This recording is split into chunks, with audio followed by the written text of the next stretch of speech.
आप सभी को सादर नमस्ते।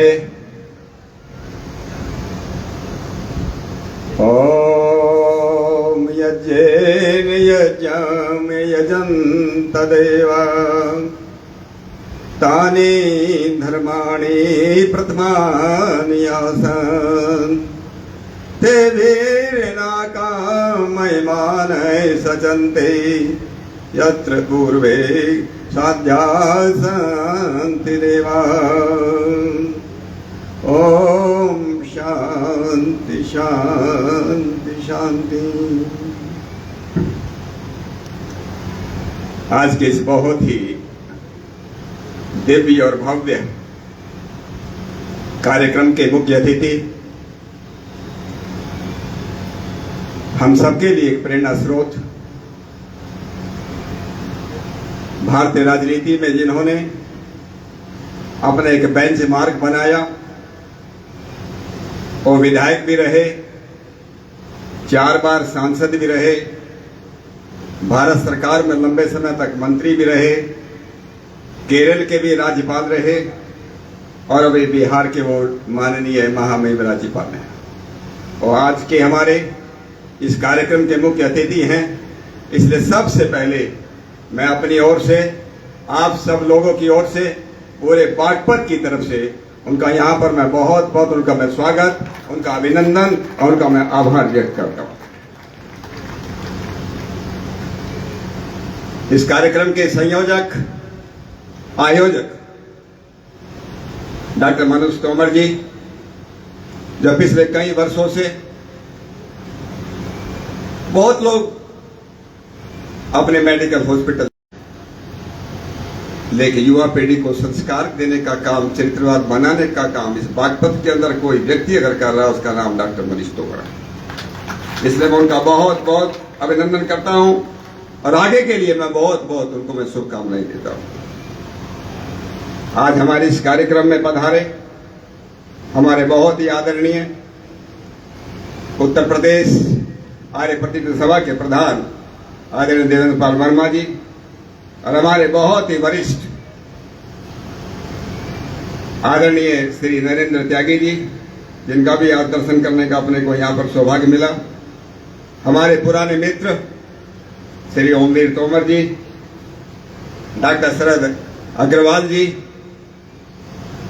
और आर्य प्रतिनिधि मेरठ के बागपत जिला प्रतिनिधि सभा के प्रधान व विशेष रूप से इस कार्यक्रम का संयोजन करने वाले श्री रवि शास्त्री जी, श्री कपिल आर्य जी, श्री धर्मपाल त्यागी जी, उनकी पूरी टीम, बहुत ही सम्मान्य मंच, हमारे जिले के भारतीय जनता पार्टी के अध्यक्ष भाई वेदपाल जी, मेरे सामने बैठे हुए पूज्य सन्यासी वृंद, सभी आदरणीय सज्जनों और मातृशक्ति और मीडिया के मित्रों। समय तो मेरा छोटा ही था, कम ही था, लेकिन महामहिम राज्यपाल जी ने बोला कि आप थोड़ा सा ज्यादा बोल देना, कोई बात नहीं।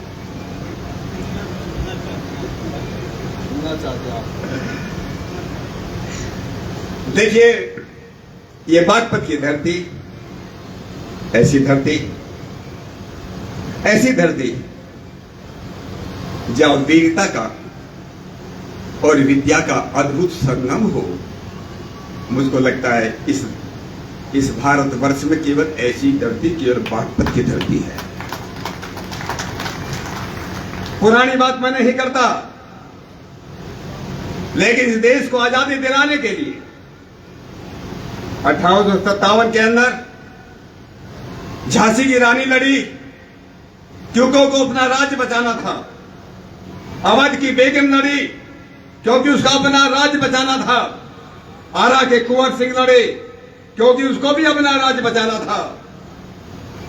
बट बाबा साहब तोमर, इस धरती के पुत्र, अकेले जिसने 6000 किसानों को इकट्ठा करके 1857 में अंग्रेजों का लोग आए। और सबसे पहले 1857 के अंदर इसी बड़ौद की धरती पर, यही बड़ौद के अंदर, यहाँ की जो जिसको हम तहसील ऑफिस बोलते हैं, उसके ऊपर सबसे पहले अंग्रेजों का झंडा उतार करके ओम का झंडा लगाने वाले तो बाबा साहब विद्वता के बारे में कि महाभारत में वर्णन आता है। भगवान कृष्ण जब पांडवों और कौरवों के बीच संधि का प्रस्ताव करने हस्तिनापुर जा रहे थे, तो एक दिन शाम को इस बागपत की धरती पर शुरू हुई रात को, और यहाँ के ब्राह्मणों ने, यहाँ के पंडितों ने जिस प्रकार से वेद शेषवर वेद पाठ किया, कहते हैं कि पहले बागपत का नाम वागप्रस्थ रहा, लेकिन भगवान कृष्ण ने जब वेदवाणी सुनी, यहाँ के ब्राह्मणों विद्वानों को सुना, तो भगवान कृष्ण ने कहा ये वागप्रस्थ नहीं, ये तो वाकप्रस्थ है, ये तो वाणी के ऊपर वर्चस्व रखने वाले लोग हैं, ये वाकप्रस्थ बन गया, और वाकप्रस्थ से बनता ये अभी वागपत बन गया। ऐसा वागपत, इस वागपत की धरती पर मैं ऐसे विद्वान लोग, तो वैसे कहते हैं आजकल अंग्रेजी पढ़े लिखे लोग बोलते हैं, अंग्रेजी पढ़े लिखे लोग जो है प्लेटो की बातें करते हैं कि प्लेटो ने कहा कि philosopher should be the king and king should be the philosopher. दार्शनिक राजा बनना चाहिए या राजा दार्शनिक बनना चाहिए। लेकिन वेदों में जिनको थोड़ा शंका हो, वो महर्षि दयानंद का लिखा हुआ सत्यार्थ प्रकाश पढ़ सकते हैं। उन्होंने लिखा कि राजा कैसा होना चाहिए, मंत्री कैसे होना चाहिए, राज्यपाल कैसे होना चाहिए, और वेदों का विद्वान होना चाहिए और ज्ञानवान होना चाहिए। और हमारे आज के मुख्य अतिथि, बहुत लोगों को शायद ये बात मालूम नहीं होगी मित्रों, आरिफ का अर्थ ही आर्य है। आर्य का अर्थ है जो सत्य की खोज करता हो, जो ज्ञानवान हो, जो ईमानदारी के साथ खड़ा हो, जो श्रेष्ठ पुरुष हो, उसका नाम आरिफ है। और वेद यही कहता है, आर्य भी श्रेष्ठ पुरुष को कहते हैं। क्या परमात्मा की कृपा है, क्या माँ बाप के आपके ऊपर आशीर्वाद है कि आपका नाम आरिफ मोहम्मद खान हुआ और आपने अपने नाम को सार्थक करके रखा है। इसलिए आपका जितना अभिनंदन किया जाए उतना अभिनंदन कम। डॉक्टर मनीष तोमर ने और आज माननीय राज्यपाल महोदय के कर कमलों के द्वारा इस कॉलेज के प्रांगण में, स्कूल के प्रांगण में एक यज्ञशाला का शिलान्यास किया गया। पता नहीं कितने मित्रों को ये बात मालूम होगी। आप रामायण पढ़िए, कहते हैं आपको मालूम है भगवान राम की कहानी, विश्वामित्र आए थे, किस लिए आए थे? राम और लक्ष्मण को लेने किस लिए आए थे? ताकि उनके यज्ञ में विघ्न डालने वाले जो लोग राक्षस लोग थे उनका वध किया जा सके। कहते हैं रावण के राज्य में, रावण के दरबार में सब प्रकार की शालाएं थी। वहां शस्त्रशाला भी थी, वहां भोजशाला भी थी, वहां मधुशाला भी थी, वहां नृत्यशाला भी थी, पर यज्ञशाला नहीं थी। ऐसे वो राक्षस बन गए। ये यज्ञशाला केवल अच्छे मनुष्य बनाने के लिए, अच्छे मानव निर्माण करने के लिए नहीं, ये मनुष्यों को देव बनाने का जो है शुरुआत। इसलिए हमारी संस्कृति के अंदर मैंने वेद मंत्र बोला था, यजेन यज्ञम यजन तदेव तानि धर्माणि प्रथमानि आसन। धर्म को अगर जानना हो, धर्म के आसन को जानना हो, धर्म की स्टेज को जानना हो, वो यज्ञ से शुरू होता है। और इसलिए जिसको महिमा चाहिए, जिसको बड़ा बनना हो, जिसको अपना नाम रोशन करना हो, उसको रोजाना यज्ञ करना चाहिए। देवीर ने ना का महिमा ने स्वचनते, जिनको स्वर्ग चाहिए उनको प्रतिदिन यज्ञ चाहिए। हमारे शास्त्र कहते हैं स्वर्ग कामो यजेत, स्वर्ग कामो यजेत। जिसको स्वर्ग चाहिए उसको यज्ञ करना चाहिए। और ये स्वर्ग कैसा है? महामहिम की आशीर्वाद से, उनकी अनुमोदन से बोल रहा हूं, मैं थोड़ा ज्यादा बोल रहा हूं। स्वर्ग कैसा? मरने के बाद स्वर्ग नहीं, मरने के बाद कोई जन्नत नहीं। आज तक दुनिया के अंदर लाखों करोड़ों वैज्ञानिक हैं, भाई किसी ने ऊपर जा रहे, सैटेलाइट जा रहे, पता नहीं उपग्रह जा रहे। किसी ने बताया कि आज तक उन्होंने किसी ने स्वर्ग देखा हो भाई ऊपर? हमारे ऋषियों ने कहा, हमारे शास्त्रों ने कहा इसी धरती पर स्वर्ग है और इसी धरती पर नरक है। अगर स्वर्ग बनाना हो, और स्वर्ग की पहचान क्या है? शास्त्रों ने कहा स्वर्ग लोकेन भयम किंचन अस्ति, स्वर्ग लोकेन भयम किंचन अस्ति, न तत्र त्वम न जर्याविति।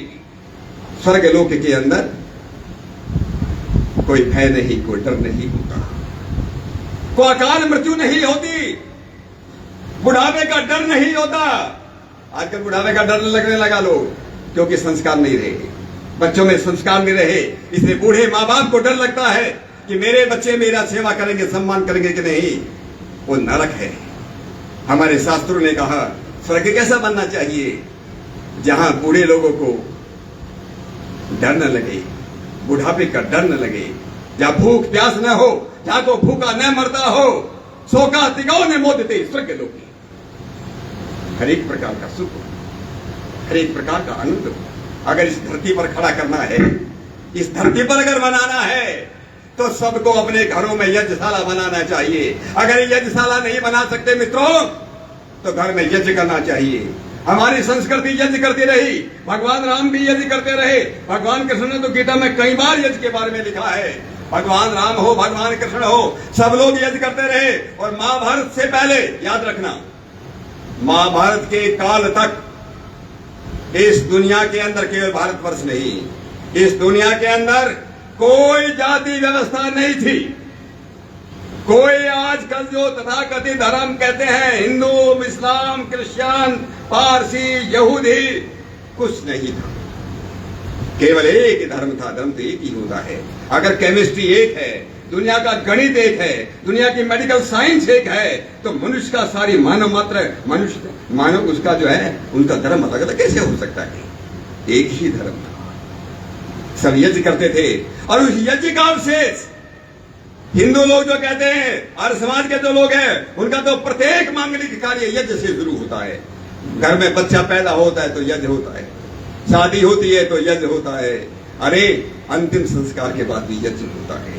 बहुत यज्ञ होते हैं, और उसी का अवशेष पारसी धर्म के अंदर, उसी का अवशेष कि उन्होंने फायर टेम्पल बनाए, अग्नि मंदिर बनाए, 24 घंटे उनके अंदर अग्नि की उनकी ज्योति जलती है। ये यज्ञ का ही अवशेष है। मुसलमानों के अंदर लोबान जलाने का, धूप जलाने का, ये उसी का अवशेष है। क्रिश्चियन लोगों के अंदर मोमबत्ती जलाने का, चर्च के अंदर मोमबत्ती जलाने का जो विधान है, ये भी यज्ञ का ही एक अवशेष है। हम अग्नि की पूजा करते हैं। अग्नि की पूजा क्यों की जाए? अगर देवताओं को प्रसन्न करना है, आप लोगों ने अखबारों में पढ़ा होगा मित्रों, जगह जगह क्लाउड बर्स्ट हो रहे हैं। पंजाब के अंदर जगह जगह बाढ़ आ रही है, कितने लोग मर रहे हैं। कहीं बाढ़ आ रही है, कहीं सूखा पड़ रहा है, कहीं बादल फट रहे हैं, कितने लोग मिल रहे हैं। ये ग्लोबल वार्मिंग हो रही है, कोई कहते क्लाइमेट चेंज हो रही है, जलवायु परिवर्तन हो रहा है। ये क्यों हो रहा है? क्योंकि हम लोगों ने यज्ञ करना छोड़ दिया। अगर देवताओं को प्रसन्न करना है, अगर हवा को साफ करना है, सब लोग बोलते हैं प्रदूषण इतना बढ़ रहा है, वायु का प्रदूषण, जल का प्रदूषण, आकाश का प्रदूषण, जमीन का प्रदूषण, लेकिन सबसे खतरनाक अगर प्रदूषण है, उसको कहते हैं वो जो विचारों का प्रदूषण है। अरे विचारों के प्रदूषण को अगर दूर करना है तो उसके लिए यज्ञशाला चाहिए, उसके लिए यज्ञशाला चाहिए, उसके लिए भी। इसलिए मित्रों, यहाँ यज्ञशाला बन रही है। मैंने कहा जिसको स्वर्ग चाहिए उसको यज्ञ करना चाहिए। और स्वर्ग, आप लोग सोचते हैं अगर हमने कोई घर बनाया हो, हमारे माँ बाप ने बनाया हुआ कोई घर हो, हमारे पूर्वजों ने बनाया हुआ कोई घर हो, क्या हम उसको गंदा करेंगे? क्या सोच कर देखो, क्या हम अपने घर को गंदा कर सकते हैं? क्या अगर हमने अपने हाथों से एक अच्छा मकान को बनाया हो, अच्छी ऑफिस को बनाई हूं, मैं बड़ा पैसे वाला आदमी हूं, मैं बहुत बुद्धिमान हूं, मैंने जल को ने हवा को किसी को गंदा नहीं करता। हर एक व्यक्ति अच्छी हवा लेता है, गंदी हवा छोड़ता है, टट्टी और पेशाब जाता है। अरे कम से कम जितना गंदा करते हो इतना तो पवित्र करो। और इस पवित्र करने का सबसे बड़ा साधन अगर कोई है वो यज्ञ और हवन है, यज्ञ और हवन है। आजकल ये डॉक्टर मनीष तोमर जो है, इसको देख करके मुझे बात याद आ रही है। आजकल नैनो टेक्नोलॉजी का बड़ा जबरदस्त नैनो मेडिसिन, नैनो यूरिया आपने सुना होगा, आजकल जबरदस्ती किसानों को दे देते हैं ना नैनो यूरिया। देखा क्या आप लोगों ने नैनो यूरिया कि बहुत अच्छा काम करता है नैनो यूरिया? मुझे नहीं मालूम, मैं तो आपको जो प्रयोग करते हैं। नैनो मेडिसिन सबसे अच्छा काम करती है। हवन करने के बाद, यज्ञ करने के बाद उसमें जो सामग्री प्रयोग की जाती है, उपभोग की जाती है, और देखो सामग्री भी हमारे ऋषियों की बुद्धि देखिए, क्या ऋषियों ने कहा है कि 4 प्रकार की सामग्री जो है प्रयोग करनी चाहिए। इस सामग्री में 4 प्रकार के गुण होने चाहिए। नंबर 1, पुष्टिकारक, जो मन और शरीर को पुष्टि दे सके। ये रोगनाशक होना चाहिए, रोगनाशक, मिष्टी, और हमारे इस शरीर को अच्छा बनाने वाली। हम अपने शरीर में क्या चाहते हैं कि सुगंधी फैले, हमारा जीवन कैसे बने, इसलिए जो सामग्री जो है सुगंध देने वाली होना चाहिए। हमारा जीवन ऐसे बने कि हम जो है पौष्टिक पुष्ट रहें, हम जो है हम रोगों से दूर रहें।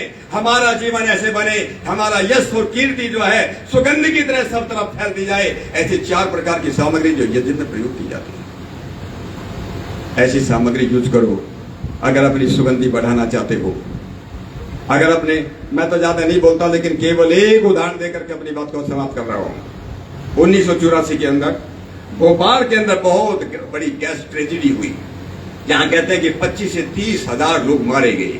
भोपाल के अंदर जो गैस निकली थी ना, उसे 25 से 30 हजार लोग मारे गए। आप इंटरनेट पे जाओ, एक कुशवाहा परिवार बच गया। क्यों बच गया? जैसे ही गैस लीक होना शुरू हो गया, प्रतिदिन यज्ञ करने वाले, हवन करने वाला एक परिवार था, एकदम सारा का सारा परिवार यज्ञ करने बैठ गया। अच्छी सामग्री से, घी से उन्होंने यज्ञ किया, और वो परिवार पूरा का पूरा बच गया। आसपास में सब लोग खत्म हो गए। यह है यज्ञ की महिमा। और इसलिए मित्रों, यज्ञ करो। जो जिस परिवार में यज्ञ होगा वहां निश्चित रूप से सुख, शांति और समृद्धि बढ़ेगी। ये ऋषियों के प्रति हमारी कृतज्ञता है। अगर हम ऋषियों के लाइन को छोड़ देंगे, उनके बताए हुए रास्ते को छोड़ देंगे, तो ये बहुत बड़ी कृतज्ञता होगी मित्रों। इसलिए मैं आज ये जो इस यज्ञशाला का यहाँ पर शिलान्यास महामहिम के कर कमलों से यहाँ पर हुआ है, मेरा विश्वास है ये केवल मात्र यज्ञशाला बन करके नहीं रह जाएगी। डॉक्टर मनीष तोमर, ये प्रतिदिन यज्ञ करने वाली यज्ञशाला होनी चाहिए। ये ऐसी यज्ञशाला जो केवल जो है हवा को पवित्र करने वाले नहीं, जल को पवित्र करने वाले नहीं, लेकिन हमारे युवाओं को, हमारे बच्चों को जो यहाँ पर पढ़ने आएंगे, उनके विचारों के प्रदूषण की भी दूर करने वाली